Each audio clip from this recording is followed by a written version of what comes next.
दुखी गर्भस्थ जीव का विविध प्रकार का चिंतन करना, यम यातना ग्रस्त जीव का सदा सुकृत करने का उपदेश देना।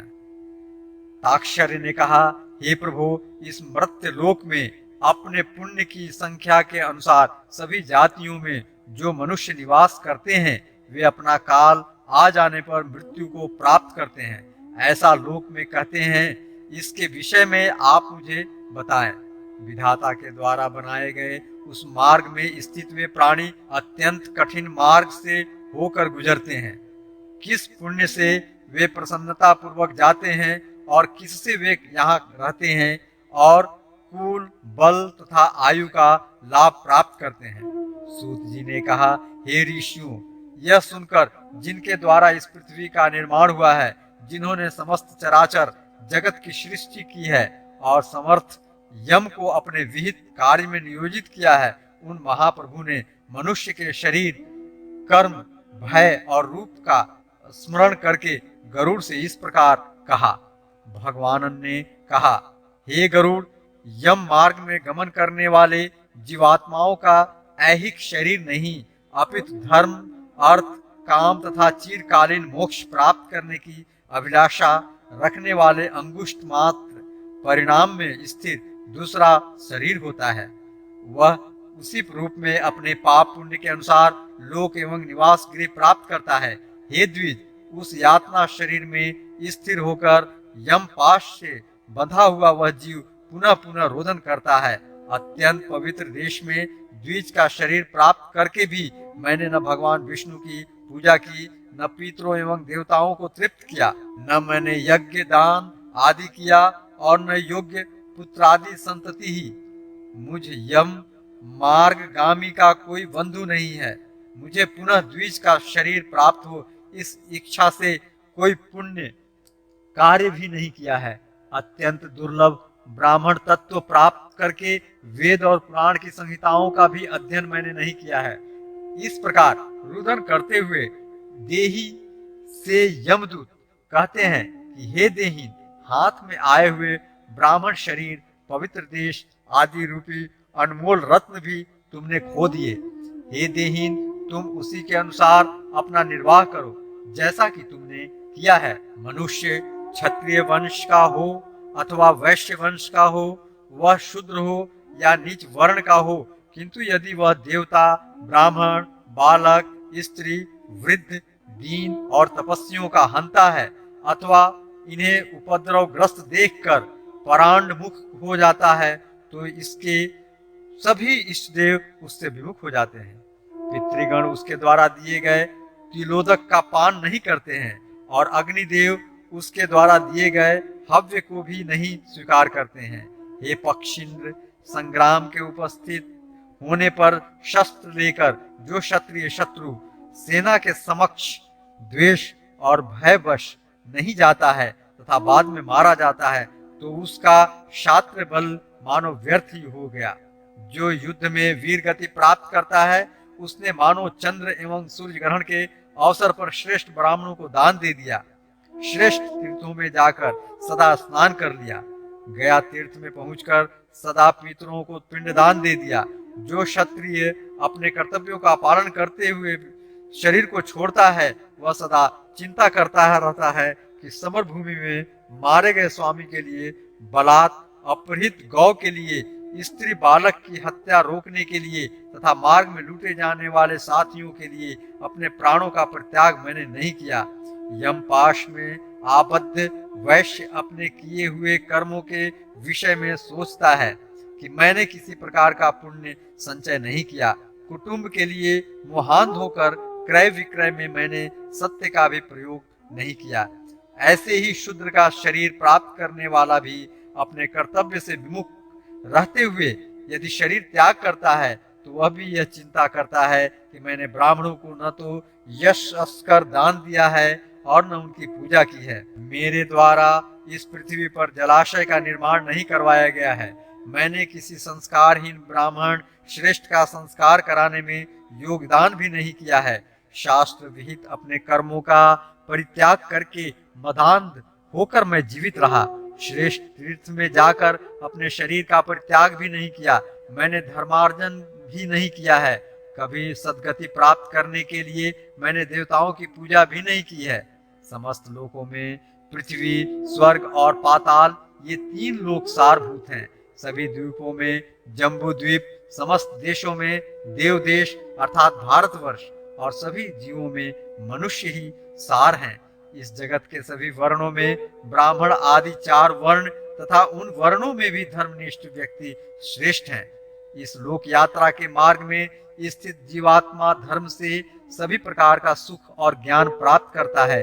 हे पक्षीन, गर्भस्थ जीव को अपने पूर्व जन्मों का ज्ञान रहता है। वह वहां स्मरण करता है कि आयु के समाप्त होने पर शरीर का परित्याग करके अब मैं मलादि में रहने वाले छोटे छोटे कृमि या कीटाणुओं की एक विशेष योनि में स्थित हूँ। मैं सरक कर चलने वाले सर्पादि की योनि में पहुंचा। मच्छर हो गया था। 4 पैरों वाला अश्व या वृषभ नामक पशु बन गया था अथवा जंगली शुकर की योनि में प्रविष्ट था। इस प्रकार गर्भ में रहते हुए उस जीवात्मा को पूर्ण ज्ञान रहता है, किंतु उत्पन्न होते ही वह तत्काल उसे भूल जाता है। गर्भ में पहुंचकर जो जीवात्मा चिंतन करता है, शरीरधारी वैसा ही जन्म लेकर बालक, युवा और वृद्ध होता है। यदि गर्भ में सोची गई बात सांसारिक व्यामोह के कारण विस्मृत हो जाती है तो पुनः मृत्यु काल में उसकी याद आ जाती है। यदि शरीर के नष्ट होने पर वह हृदय में ही रह गई है तो पुनः गर्भ में जाने पर उसका स्मरण होना निश्चित है। उसे याद आता है कि मैं दूसरे को छलने का विचार करता रहा। मैंने शरीर की रक्षा के लिए धर्म का परित्याग करके दुष्ट, छल कपट और चोर वृत्ति का आश्रय लिया। अत्यंत कष्ट से मैंने स्वयं लक्ष्मी को एकत्र किया था, किंतु अभिलषित धन का उपयोग मैं नहीं कर सका। अग्निदेव, अतिथि और बंधु बांधवों को स्वादिष्ट अन्न, फल, गोरस तथा तांबूल दे करके मैं उन्हें संतुष्ट करने में असफल रहा। चंद्रग्रहण हो या मेष मकर राशियों पर सूर्य के प्रवेश का पुण्य काल हो, ऐसे अवसर पर भी श्रेष्ठ तीर्थों का सेवन मैंने नहीं किया। इसलिए हे देहीन, तुम मल मूत्र से भरे हुए अपने इस कोष को परिपुष्ट करने में लगे रहे, अतः तुम्हारा उद्धार कहाँ हो सकता है। इस पृथ्वी पर स्थित त्रिविक्रम भगवान विष्णु की प्रतिमा का दर्शन मैंने नहीं किया, उन्हें प्रणाम नहीं किया और न तो उनकी पूजा की है। प्रभास क्षेत्र में विराजमान भगवान सोमनाथ की भक्ति पूर्वक पूजा एवं वंदना भी मेरे द्वारा नहीं हुई है। जब ऐसी चिंता मृत प्राणी करता है तब यमदूत उससे कहते हैं कि हे देहधारिण, जैसा तुमने किया है उसके अनुसार अपना निस्तार करो।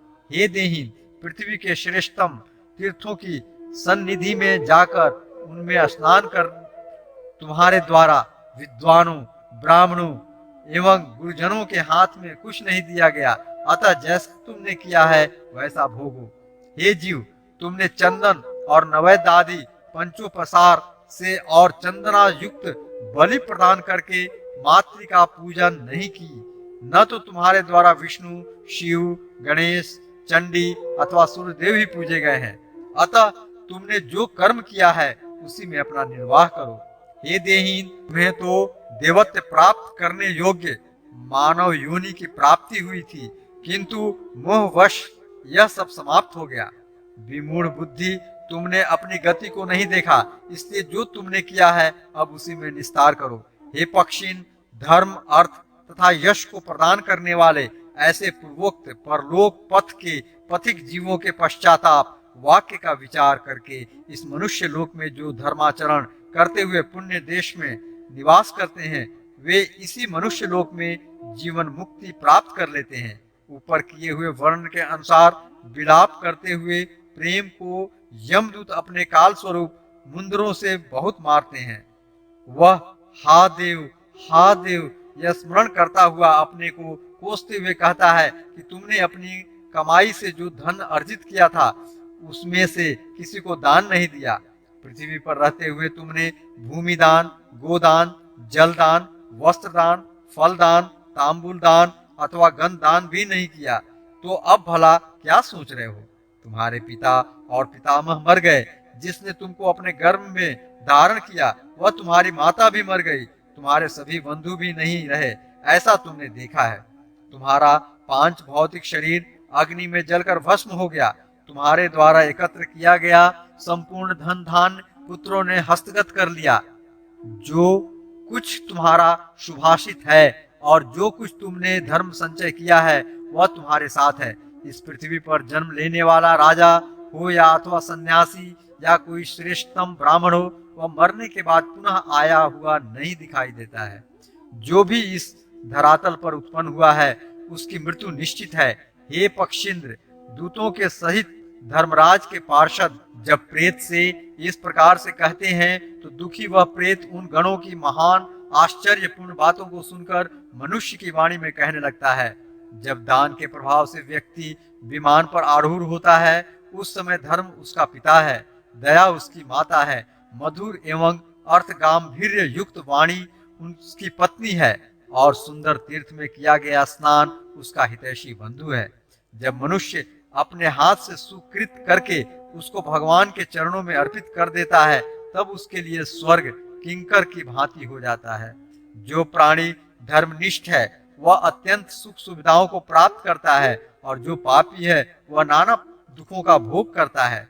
जो धर्मशील, मान सम्मान तथा क्रोध को जीतने वाला, विद्या विनय से युक्त, दूसरे को कष्ट न देने वाला, अपनी पत्नी में संतुष्ट और पराई स्त्री से दूर रहने वाला है, वह पृथ्वी पर हमारे लिए वंदनीय है।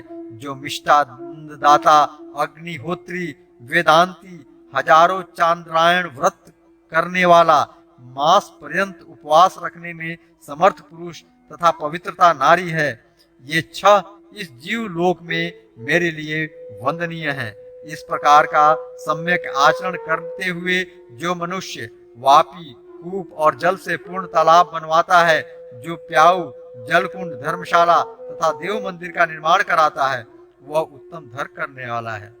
वेदज्ञ ब्राह्मण को दिया गया वर्षासन, कन्या का विवाह, ऋणी ब्राह्मण की ऋण मुक्ति, सुगमता से बोई ज्योति जाने वाले भूमि का दान तथा प्यास से दुखी प्राणियों के उसी के अनुकूल कूप, तड़ाग आदि निर्माण से ही सब सुकृत है।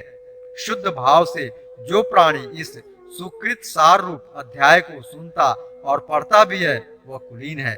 वह धर्मनिष्ठ व्यक्ति मृत्यु के बाद निश्चित ही उस अनंत ब्रह्मांड के एकमात्र आश्रय नारायण को प्राप्त करता है।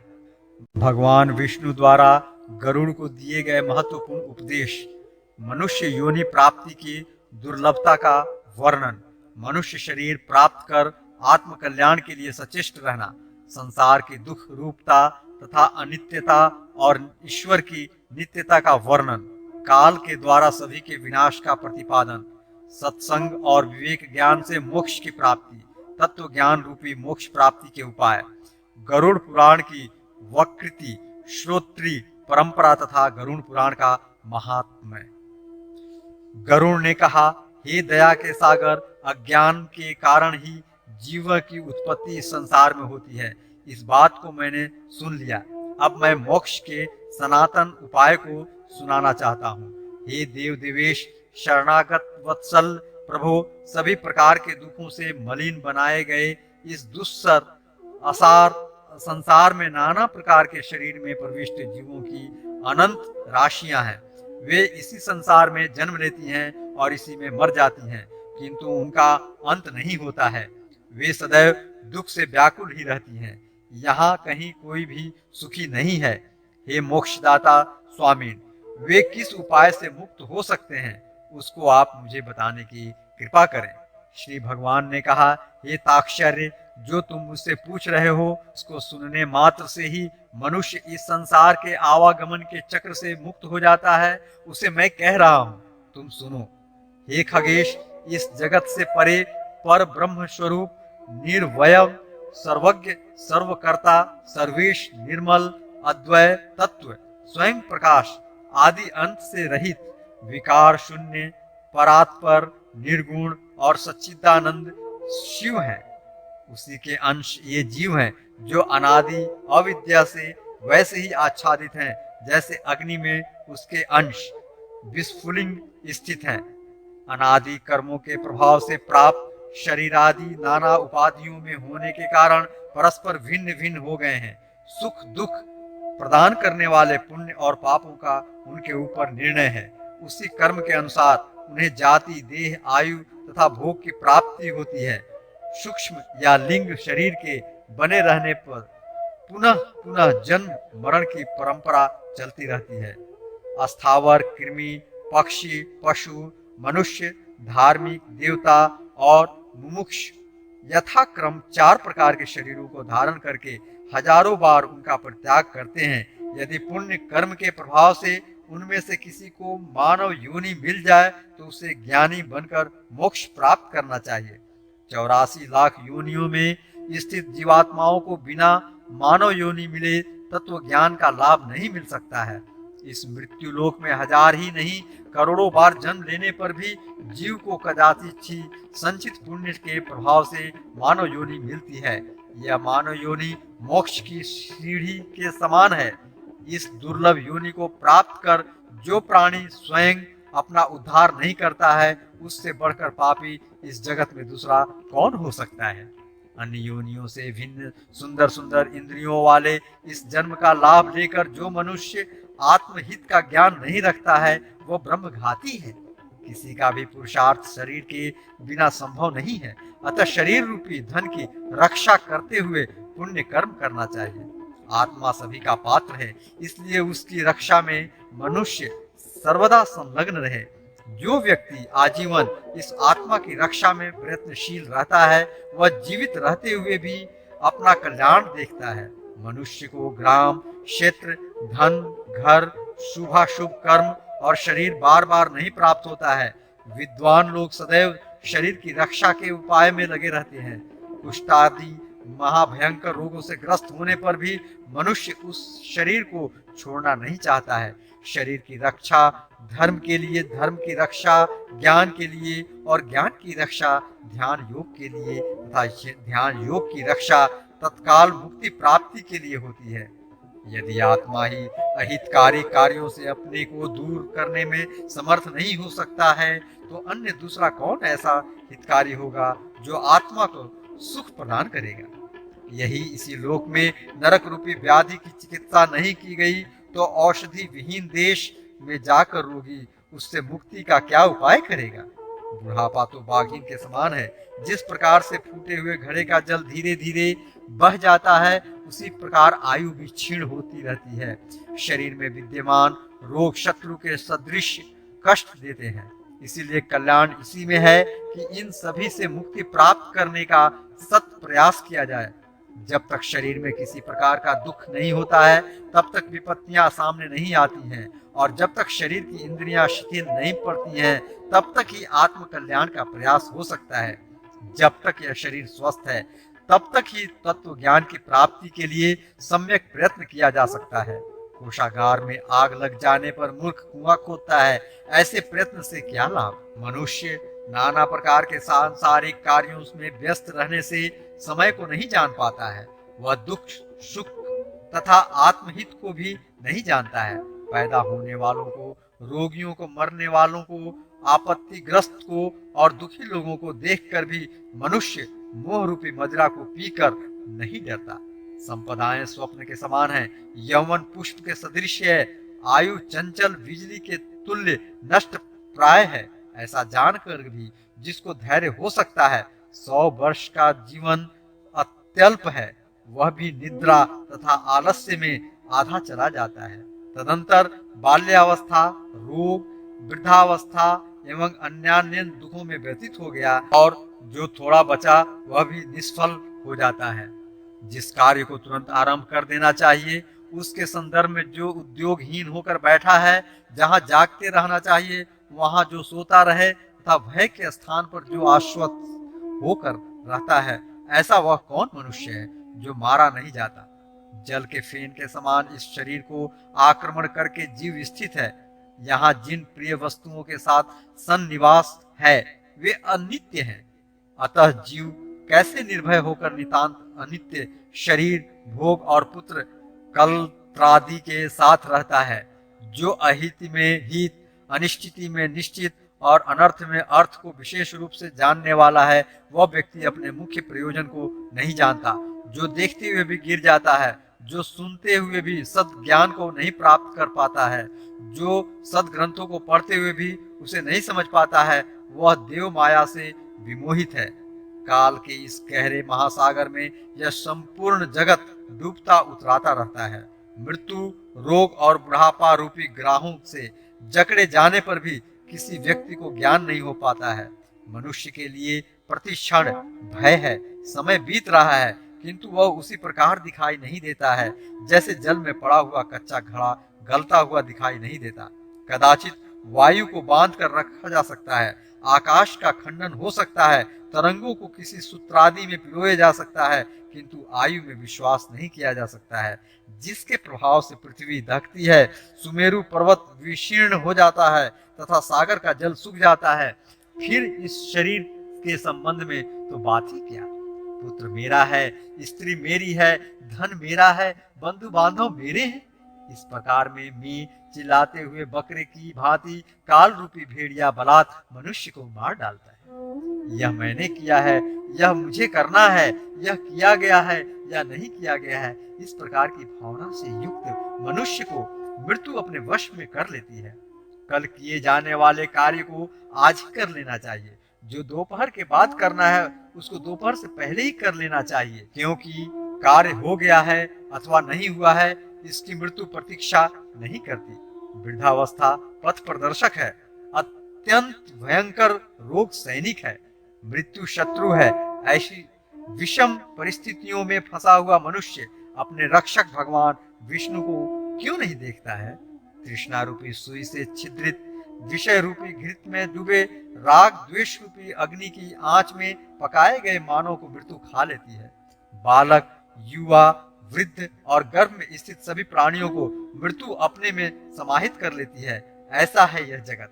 यह जीव अपने शरीर को भी छोड़कर यमलोक चला जाता है, तो भला स्त्री, माता पिता और पुत्रादि का जो संबंध है वह किस कारण से प्रेरित होकर बनाया गया है।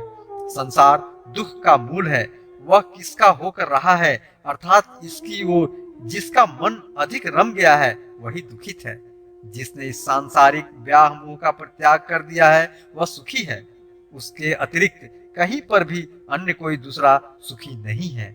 यह जगत सभी दुखों का जनक, समस्त आपदाओं का घर तथा सब प्रकार के पापों का आश्रय है। अतः क्षण भर में ही मनुष्य को इसका त्याग कर देना चाहिए। लौह और काष्ठ के जाल में फंसा हुआ पुरुष मुक्त हो सकता है, किंतु पुत्र एवं स्त्री के मोह जाल में फंसा हुआ वह कभी मुक्त नहीं हो सकता। मनुष्य मन को प्रिय लगने वाले जितने पदार्थ से अपना संबंध स्थापित करता जाता है, उतनी शोक की कीलें उसके हृदय में चुभती जाती हैं। विषय का आहार करने वाले देह स्थित तथा सभी प्रकार के अशेष सामर्थ्य से वंचित कर देने वाले जिन इंद्रिय रूपी चोरों के द्वारा लोग विनष्ट हो रहे हैं, हाय यह बड़े कष्ट की बात है। जैसे मांस के लोभ में फंसी हुई मछली बंसी के कांटे को नहीं देखती है, वैसे ही सुख के लालच में फंसा हुआ शरीर यम की बाधा को नहीं देखता है। हे खगेश, अपने हित अहित को न जानते हुए जो नित्य कुपथगामी हैं, जिनका लक्ष्य मात्र पेट भरना है, वे मनुष्य नारकीय प्राणी हैं। निद्रा, भय, मैथुन तथा आहार की अभिलाषा सभी प्राणियों में समान रूप से रहती है। उनमें ज्ञानी को मनुष्य और अज्ञानी को पशु माना गया है। मूर्ख व्यक्ति प्रातः काल में मल मूत्र, दोपहर में भूख प्यास तथा रात में मैथुन और निद्रा से पीड़ित रहते हैं। बड़े दुख की बात है कि अज्ञान से मोहित होकर सभी प्राणी अपने शरीर, धन एवं स्त्री आदि में अनुरक्त होकर जन्म लेते हैं और मर जाते हैं। अतः व्यक्ति को उनकी ओर बढ़ी हुई अपनी आसक्ति का परित्याग करना चाहिए। यदि आसक्ति छोड़ी न जा सकती हो तो महापुरुषों के साथ उस आसक्ति को जोड़ देना चाहिए, क्योंकि आसक्ति रूपी व्याधि को औषधि सज्जन पुरुष ही देते हैं। सत्संग और विवेक ये दो प्राणी के मल रहित स्वस्थ दो नेत्र हैं। जिसके पास ये दोनों नहीं है वह मनुष्य अंधा है। वह कुमार्ग पर कैसे नहीं जाएगा, अर्थात वह अवश्य ही कुमार्गगामी होगा। अपने अपने वर्णाश्रम धर्म को मानने वाले सभी मानव दूसरे के धर्म को नहीं जानते हैं। किंतु वे दंभ के वशीभूत हो जाए तो अपना ही नाश करते हैं। व्रतचार्य में लगे हुए प्रयासरत कुछ लोगों से क्या बनेगा, क्योंकि अज्ञान से स्वयं अपने आत्म तत्व को ढके हुए लोग प्रचारक बनकर देश देशांतर में विचरण करते हैं। नाम मात्र से स्वयं संतुष्ट कर्म कांड में लगे हुए मनुष्य तथा मंत्रोच्चारण एवं होमादि से युक्त याज्ञिक यज्ञ विस्तार के द्वारा भ्रमित हैं। मेरी माया से विमोहित मूढ़ लोग शरीर को सुखा देने वाले एक भक्त तथा उपवासवादी नियमों से अपने पुण्य रूप अदृश्य की कामना करते हैं। शरीर की ताड़ना मात्र से अज्ञानी जन क्या मुक्ति प्राप्त कर सकते हैं? क्या वामी को पीटने से महाविषधरधारी सर्प मर सकता है? यह कदापि संभव नहीं है। जटाओं के भार और मृग चर्म से युक्त वेश धारण करने वाले दाम्भिक ज्ञानियों की भांति इस संसार में भ्रमण करते हैं और लोगों को भ्रमित करते हैं। लौकिक सुख में आसक्त मैं ब्रह्म को जानता हूँ ऐसा कहने वाले कर्म तथा ब्रह्म इन दोनों से भ्रष्ट दम्भी एवं ढोंगी व्यक्ति का अंत्यज्य के समान परित्याग कर देना चाहिए।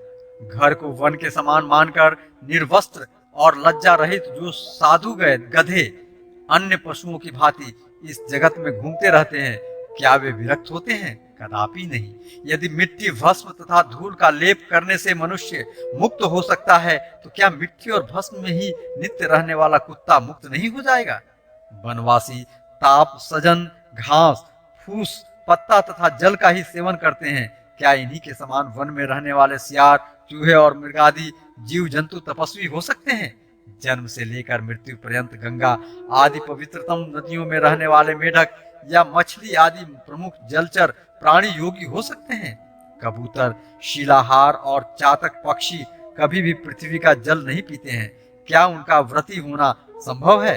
अतः ये नित्यादि कर्म लोक रंजन के कारक हैं। हे खगेश्वर, मोक्ष का कारण तो साक्षात तत्व ज्ञान है। हे खगेश्वर, षड दर्शन रूपी महाकूप में पशु के समान गिरे हुए मनुष्य पाश से नियंत्रित पशु की भांति परमार्थ को नहीं जानते। वेद शास्त्रादि के महासमुद्र में इधर उधर से अनुमान लगाने वाले इस षड दर्शन रूपी तरंग से ग्रस्त होकर कुतर्की बन जाते हैं। जो वेद आगम और पुराण का ज्ञाता परमार्थ को नहीं जानता है, उस कपटी का सब कथन कौवे के कांव कांव ही है। यह ज्ञान है, यह जानने के योग्य है। इसी चिंता से भली भांति बेचैन तथा परमार्थ तत्व से दूर प्राणी दिन रात शास्त्र का अध्ययन करता है। वाक्य ही छंद है और उस छंद से गुम्फित काव्यों में अलंकार सुशोभित होता है। इस चिंता से दुखित मूर्ख व्यक्ति अत्यधिक व्याकुल हो जाता है। उस परम तत्व का अन्य ही अर्थ है, किंतु लोग उसका दूसरा अर्थ लगाकर दुखित होते हैं।